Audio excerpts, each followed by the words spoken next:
Hey guys, welcome back. I've got another one from English Heritage. We're wearing them out right now, waiting for them to not let me use something. But we're gonna stick with the prehistoric thing. This one is exploring the I'm gonna say this wrong. Avebury? Avebury landscape walking through prehistory. Kind of similar to the other one we looked at, but different. Uh, so I will link this video in the description along with links to Patreon, how you can support the channel here on YouTube. If you want to go check out my sports channel, that link's down there too. All kinds of links. Check them out. Let's jump in.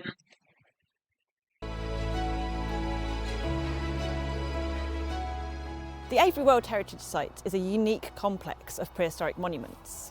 Today we're going to be visiting some of the lesser known prehistoric monuments in the Avebury landscape. Most of these monuments are accessible and you can walk between them. Wow. And that gives you a really good sense of the whole landscape and how these monuments are connected together and the different fascinating stories that each monument has to tell. Let's do it. Silbury Hill is the largest prehistoric monument in the whole of Europe, and it's a pretty dominant place here in the Avebury landscape. You can't really miss it when you drive past on the A4. Many people have thought, what on earth is inside this enormous mound? Is it a burial mound? Is there somebody rich inside, buried with grave goods? And in the past, people have been tunnelling into the mound to find out what was inside. And Really? although they found out a lot about the different phases of the mound and how it had been constructed, there is no central burial. It's not a burial mound. It's a mound built for other purposes. Wow, look at that. Silbury Hill is one of the final monuments to be built in this landscape in the Neolithic period.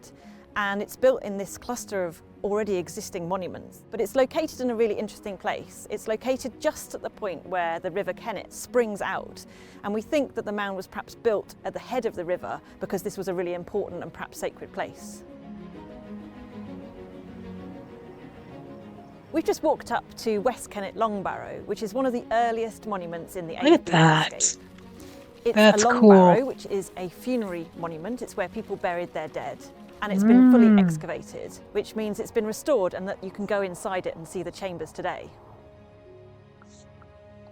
When archaeologists excavate... This is super cool. I have a thing where I love seeing these not like huge gigantic caves. Those are cool too.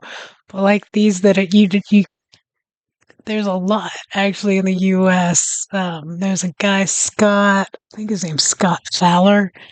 I think he's a geologist. But was going, he did a show years and years ago finding all these things, and he was trying to link it all back to the Knights Templar that weren't supposed to be here, I guess. And they were like these huge caves, and they'd be at the side of a tree, and you could go down, and it was just tons of stuff down there, and they would have these Templar like carvings and rocks and stuff around them. Um, but I just think these are so neat. Can you imagine being like one of the original people to find this after years and years of it not being in use? And that would be crazy, crazy, crazy, crazy. But you guys gotta let me know if you've been here, if you've actually been inside this. You guys are awesome because so many of you are like, yeah, I went, I've done this, I've been there. Go there annually, or every couple years. I love how much you guys like history as much as I do, which is awesome. So awesome. You don't find that in the US if it isn't obvious from our politics. Hey guys, before we get back to the video, I just wanted to ask a quick favor from you guys. According to YouTube, only 86% of viewers are actually subscribed to the channel. So if you're enjoying the content, please consider hitting the subscribe button because it helps the channel more than you think it might. And if you'd like to go a step further, there is a QR code here if you want to buy me a coffee. everything that comes from that helps continue making these videos, as well as making British recipes and buying British food for reaction videos. But even if you can't do that, even just liking, sharing, subscribing, commenting, I appreciate every bit of support. Now let's get back to it. Excavated the Long Barrow, they found the remains of about 36 individuals in here, a whole community of people.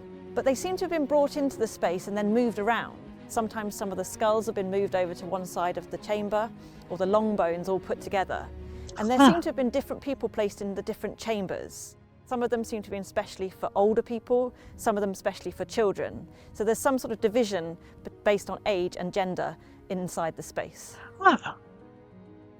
The Long Barrow that we see today has this really impressive stone facade at the front, but it's actually slightly misleading. The largest stones that stand in the middle of that facade are blocking stones. So these were added to the monument right at the end of its use, when the chambers had been filled up, around about 1,000 years after it was first constructed. Huh. That's cool. This big windswept grassy hill is called Windmill Hill, and it might not look very much today, but it's actually the site of one of the most important monuments and earliest monuments in the Avebury landscape. It's a site of what we call a causewayed enclosure. There are 3 circuits of ditches creating a special space. And we think that these monuments were places where people gathered together in large numbers. At this time, people were probably quite dispersed in the landscape, and they may have come here to exchange goods, to find marriage partners, to exchange cattle, perhaps to conduct rituals and ceremonies, including some funerary rituals.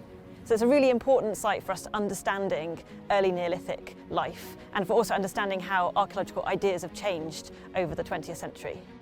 To fully understand the monument, it's a really good idea to go and visit the Alexander Keeler Museum in the middle of Avebury, where they have quite a lot of the finds from this site on display, including the Windmill Hill pottery. Wow. That's cool.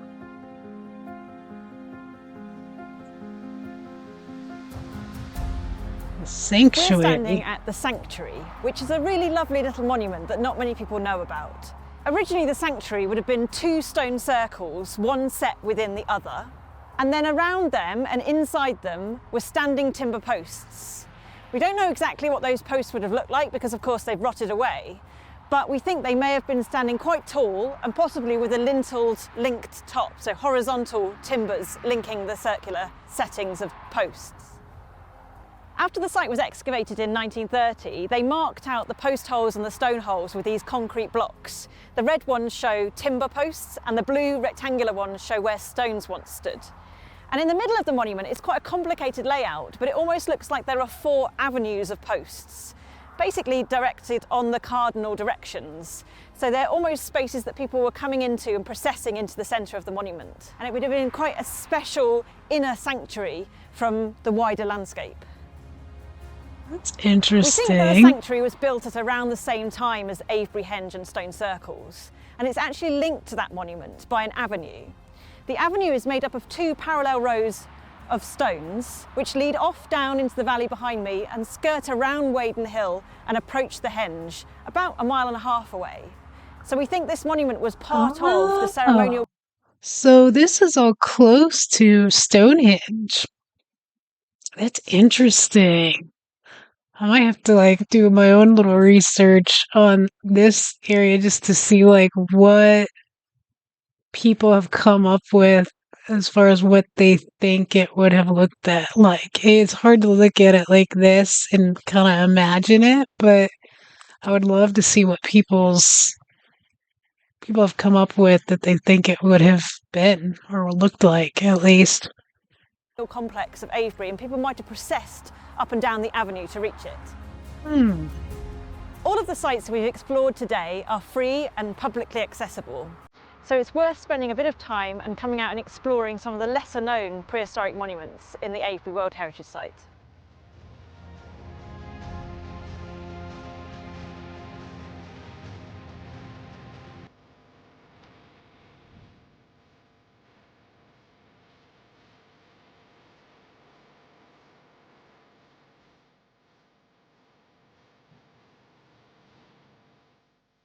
That's super cool. I think they do a video on Stonehenge, which I did look at one. Um it might have been from them. I can't remember now. Obviously, I know what Stonehenge is. We learned about it when I was in school. I've watched all kinds of documentaries and different theories on it. Um, but that was really good because those are ones that I did not know about. But I enjoyed it. I like learning about this stuff a lot. I'm glad you guys are going on the journey with me. I can't wait to hear your all's experiences there. If you've just driven by it, if you've been able to walk these areas, especially if you were able to go down into that chamber, that's super cool. That's definitely what I would want to do. But yeah, let me know in the comments. Don't forget to like, share, subscribe, and as always, I will catch you all tomorrow with another video.